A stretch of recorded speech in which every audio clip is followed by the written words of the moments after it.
Greymoor was a town that survived by not asking questions, a place where fog draped itself over cobblestones like a cloak, curling through narrow alleys, seeping into the cracks of the ancient buildings, and clinging to the shutters of the crooked houses as if determined to hide every secret from the prying eyes of the world beyond. The streets themselves seemed alive, bending in angles that no map could reconcile, winding in circles that led the unwary traveler always back to the center where the clock tower stood, its face yellowed with age, its hands blackened with the soot of centuries, and its bell, which every resident learned to respect, tolling without fail at midnight, 12 times, precise, absolute, unquestionable, dictating the rhythm of life in Greymoor with a rigid, almost oppressive order. 12 bells meant that mothers drew their children close and whispered of dreams. 12 bells meant that shopkeepers counted their earnings and locked the doors. 12 bells meant sleep, meant safety, meant the tacit understanding that no one ever defied the rhythm, that nothing outside the normal should disturb the small, persistent peace of the town. Until, one night, that precision faltered, that order fractured, when the bell rang 13. Elias Hart, a man accustomed to sleepless nights, often awake staring from his window at the dark silhouette of the clock tower against the misty sky, heard it first in a way that made the hairs on his arms stand upright. A sound that was sharper, heavier, vibrating not in the air, but through the marrow of his bones. A tolling that seemed to pierce the boundary between the world of the living and the shadows that lay just beyond perception, and when the 13th chime echoed across the fog-choked town, a ripple of disturbance seemed to pass through the streets. Dogs howled at windows, some lights flickered and died, and shutters banged as though some unseen hand were testing the solidity of every door and every window. Morning brought the usual denials, murmurs of fatigue or poor nerves, but the cracks in reason widened fast. The baker's son, who had drowned months earlier in the swollen river during the last storm, returned to work with flour dusting his hands and a blank look in his eyes, unable to remember the watery tomb he had once occupied, while the blind woman, who had never claimed to see anything but had insisted she could sense the presence of time itself, began to speak of the sky turning in colors she should never have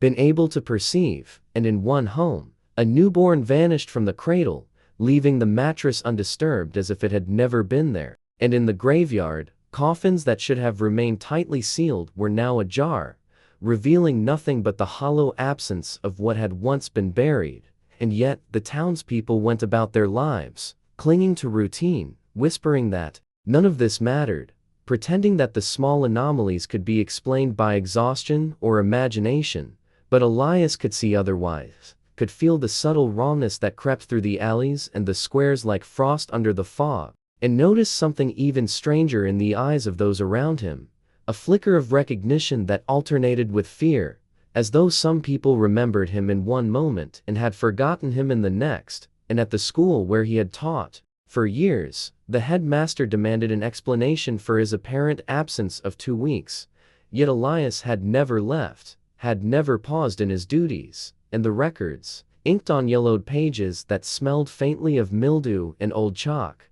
insisted otherwise, whispering the possibility that some other version of him had existed in his stead, a shadow self moving through days he could not recall. That night, drawn by an invisible force he could neither name nor resist, Elias found himself at the base of the clock tower, its doors, massive and imposing, creaking open at his touch as though expecting him, beckoning him into the hollow heart of the town's greatest secret. And inside, the mechanism of the clock loomed over him, gears turning unevenly, with an almost sentient determination, ancient wood creaking, metal groaning, dust motes dancing in the light of a single swinging lantern, and beneath the machinery, etched into stone in letters he had never consciously read yet somehow knew, lay a warning, a revelation, an imperative that made his blood run cold and his heart beat with an anxious clarity. When the 13th bell rings,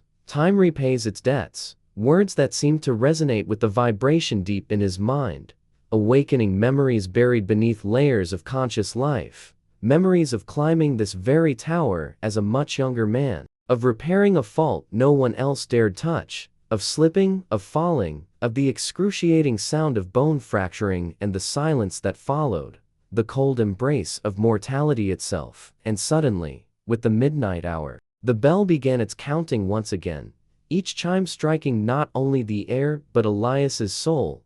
bringing back fragments of life and death intertwined, of moments suspended between what was and what should have been, the faces of those long gone, the echo of laughter, the whisper of final words never spoken, and as the 12th bell tolled, he understood the cruel poetry of the 13th, a chime that shattered the night, that convulsed time itself, peeling years from some, layering them upon others, forcing the living toward the moments they were meant to inhabit, and the dead to step back into their last breaths, debts that had lingered unclaimed now paid in full, without mercy, without favor, and Elias felt himself fading, not with terror, but with a deep, almost sacred relief, a sense that he was not being erased, but returned, restored to the order the town had so long ignored. And when morning broke, the fog hanging heavy yet serene over Greymoor, the clock tower stood silent, its bell never tolling again,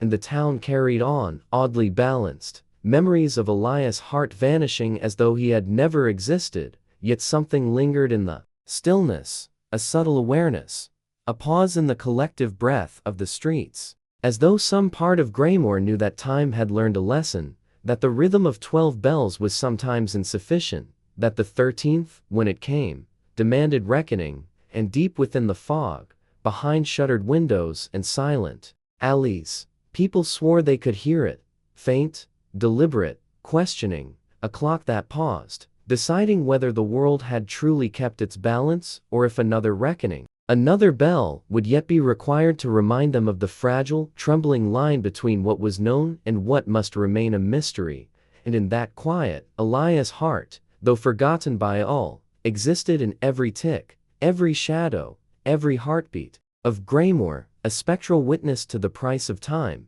to the debts it exacted, to the inevitability of the 13th chime, which would never again strike, yet whose echo would forever haunt the streets, the fog, and the lives of those who lived too comfortably by the count of 12, unaware of the thin, trembling membrane that separated routine from the extraordinary, mortality from eternity, memory from oblivion, and in that delicate space, the story of Greymoor and its clock tower, of the dead who returned and the living, who were reminded, of Elias Hart who once was and always would be in absence, stretched infinitely, an unbroken thread weaving the mysterious, the tragic, and the miraculous into a single, breathless narrative that refused to end.